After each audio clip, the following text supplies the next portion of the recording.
apakah menurut Bang Adi untuk membantu orang itu perlukah kita harus jadi pejabat, perlukah kita harus jadi penguasa, atau perlukah kita menjadi orang yang kaya raya untuk membantu orang? Bagaimana pandangan Mas Adi? Kalau pandangan saya sih tidak perlu seperti itu, karena membantu itu tadi ya, kita tujuan kita itu tadi istilahnya mungkin niat tadi dan ikhlas.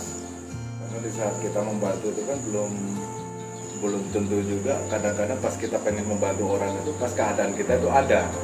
Bahkan kadang-kadang di saat ada keluarga kita yang mengalami bencana atau selain ada tetangga kita yang mengalami kesusahan, di saat kita membantu itu terkadang di posisi keuangan kita juga mungkin setengah kolab misalnya kan gitu.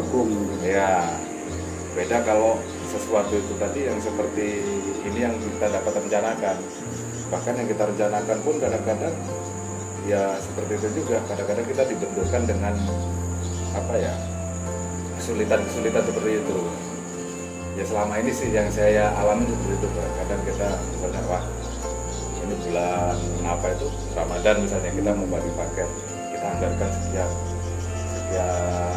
paket. Ternyata di saat apa itu di tanggal atau di harinya tadi kita mau membeli paket ini tadi, kebetulan dana mungkin uang yang masuk tadi ke kita pas-pasan untuk itu. Nah, akhirnya pilihan kita tadi ikhlas apa tidak kita gitu kan, dengan yang kita niatkan tadi. Kalau kita sudah ikhlas ya kita mungkin kalahkan dulu lah, memperjuangkan dulu kepentingan kita, apa di anu keinginan kita mungkin kita tunda sejenak kan. Karena kalau tidak seperti itu ya akhirnya kita cuma ingin membantu orang itu akhirnya angan-angan aja. Karena kita nunggu kita itu harus lebih, karena ya itu tadi sebelum kita lebih kita sudah punya angan-angan itu, punya keinginan gitu ya. Yang kita melakukan usaha sudah punya keinginan ini, dari hasil usaha nanti kita punya keinginan sesuatu apa gitu kan. Jadi itu tadi, jadi tidak bisa sih kalau kita mau membantu orang tunggu kita ada lebih, kayaknya sulit. Itu yang saya alami. Baik, ini kan soal membantu tidak terlepas daripada finansial. Iya. Nah, apakah keinginan keikhlasan Bang Adi ini juga terutama mendapat dukungan tidak dari keluarga kecil seperti istri anak? Alhamdulillah kalau istri saya itu sangat mendukung. Karena dari kami yang penghasilan kecil itu, jadi istri ini waktu itu saya masih jadi supplier, kami punya tagihan yang nilainya jangka di ratusan juta. Ini kita cerita sebentar. Jadi setelah itu saya punya ini tadi niat. Jadi saya cerita sama istri saya, nah, nanti kalau tagihan kita ini keluar, kita sisihkan mungkin 30 juta kita untuk ini apa itu beli paket sembako. Ternyata begitu pas di hari hanya sudah mendekati bulan Ramadan itu tadi, kita mau beli paket sembako, kita itu cuma dapat pinjaman dari perusahaan itu tadi gitu. Nah, tagihan kita ini belum cair, kita cuma dapat pinjaman itu 35 juta. Jadi sempat ya, jadi 35 juta, sementara yang saya niatkan tadi 30 juta gitu kan yang saya sisihkan. Saya sempat juga berpikir istri saya, ya jangan-jangan dia tidak terima gitu dengan ini nanti. Kadang kan kalau perempuan ini begitu dia merasa dikalahkan, kadang-kadang protes kan. Seperti misalnya masa dibagi sama orang segitu kita dikasih sekian gitu kan. Ternyata begitu sampai rumah saya cerita dengan dia, saya ini gimana, karena tujuan dan niat saya kan kemarin seperti ini, cuman ya dengan keadaan tidak sepertinya tidak sinkron dengan ini jadi niat gitu. Jadi kata dia kalau memang sudah diniatkan ya udahlah gitu. Terus kayak apa nih, masa kamu pegang 5 juta aja? Saya tadi bilang cukup aja itu, kita untuk apa juga istilahnya. Memang istri saya orangnya yang istilahnya gini, memang jauh dari dunia glamor. Ibarat biar kita kasih uang berapa aja untuk dia ini, ibarat berdandan lah atau bersalat dia tidak mau. Tapi dia dengan hal-hal yang seperti itu dia tidak pernah istilahnya protes. Artinya istri mendukung. Mendukung. Iya. Mas Adi, ini terakhir yang kita pantau bahwa baru-baru ini kan ada warga, tepatnya di Kelurahan Balongtoko itu namanya Ambodai, itu kan warga yang dikategorikan tidak mampu. Nah, kita juga mendapat info bahwa Mas Adi lebih awal melakukan kegiatan itu. Bisa cerita sedikit Bang tentang Ambodai? Nah, itu saya lihat berita ada rumah warga yang istilahnya miris lah. Cuman saya tidak nyangka juga kalau rumah itu, kita lihatnya mungkin di situ konsepnya kategori orang susah aja gitu. Rumah tua. Cuman tidak terpikir oleh saya itu kalau kerusakannya seperti itu. Jadi pas ini saya nanya masalah apa itu dengan apa itu RT keluarga juga dari pemerintah bagaimana ya belum bisa ini karena mereka terbatas dengan apa itu administrasi masalah pendudukan mereka dan data-data mereka tidak.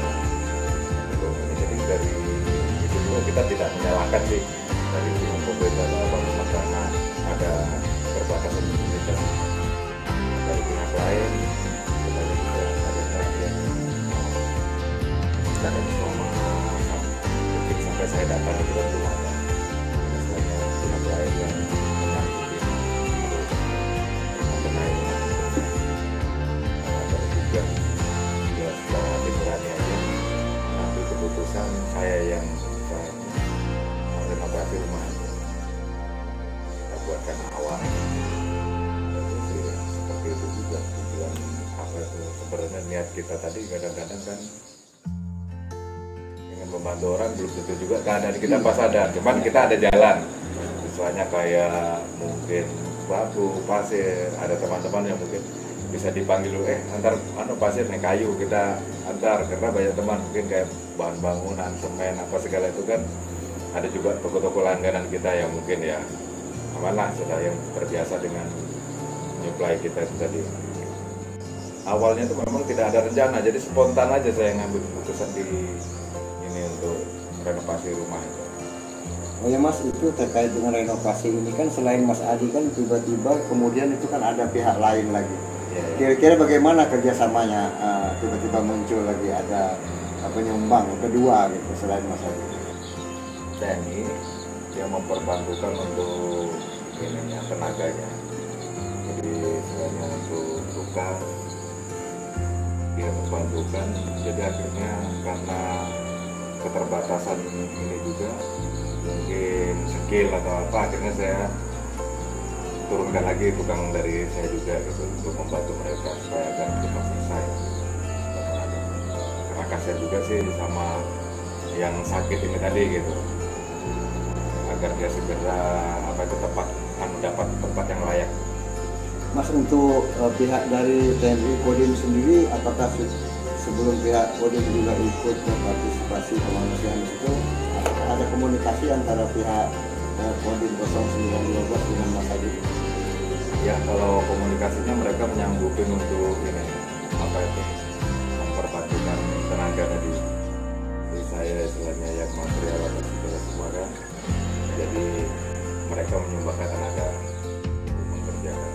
Saya dengar bahwa Mas Adi ini sudah berkecimpung di dunia politik, salah satu menurut informasi ini bahwa Mas Adi juga duduk di salah satu unsur pimpinan sebagai bendahara di Partai Golkar. Kira-kira tujuan kedepannya apakah mau berkiprah seperti apa adanya kemanusiaan dengan dana pribadi tanpa beban, tanpa ada tekanan dari pihak manapun, atau Mas Adi juga ingin kembali coba-coba masuk ke dunia politik? Kira-kira bagaimana dengan posisi Mas Adi sebagai bendahara di Partai Golkar sendiri? Kalau di politik itu saya sementara ini saya masih belajar. Keinginan saya belajar karena saya itu saya ingin tahu semuanya itu, ingin tahu dunia itu apa yang bisa saya pelajarin. Mungkin karena dapat kesempatan di situ saya belajar di dunia politik di sekolah. Cuma kalau untuk tujuan sampai sekarang belum ada sih, maksudnya yang sampai greget kita betul-betul keinginan yang untuk ada belum terpikir. Jadi masih jalan aja dengan yang ada gitu. Nah, terus mengenai posisi Mas Ari sebagai bendahara ini bisa cerita nggak nih, melamar atau dilamar sehingga menempati jabatan? Kalau di bendahara itu waktu itu karena kita dekat sama Pak Haji Acong, sering berteman, sering berjalan sama dia, dan saya juga waktu itu tim sukses beliau. Ya, kebetulan kalau posisi bendahara itu di ibarat ditunjuk aja, saya langsung ya di bendahara umum. Apakah ada rencana nanti untuk menghadapi pemilu legislatif misalnya dengan duduknya sebagai bendahara di salah satu partai cukup besar ya? Nah, saat ini memang Golkar agak naik daun. Kira-kira apakah ada rencana nih terjun ke dunia politik? Kalau itu tidak tahu nanti ya, cuman kalau sekarang ini saya masih merasa nyaman dengan yang saya jalanin sekarang masih. Apakah nanti setelah Anda duduk sebagai pengurus partai, apakah Anda meninggalkan misi kemanusiaan ini? Oh, justru saya itu sebenarnya kalau pengennya memperbesarkan misi kemanusiaan saya ini gitu. Jadi kalau kayak memang kalau di partai ini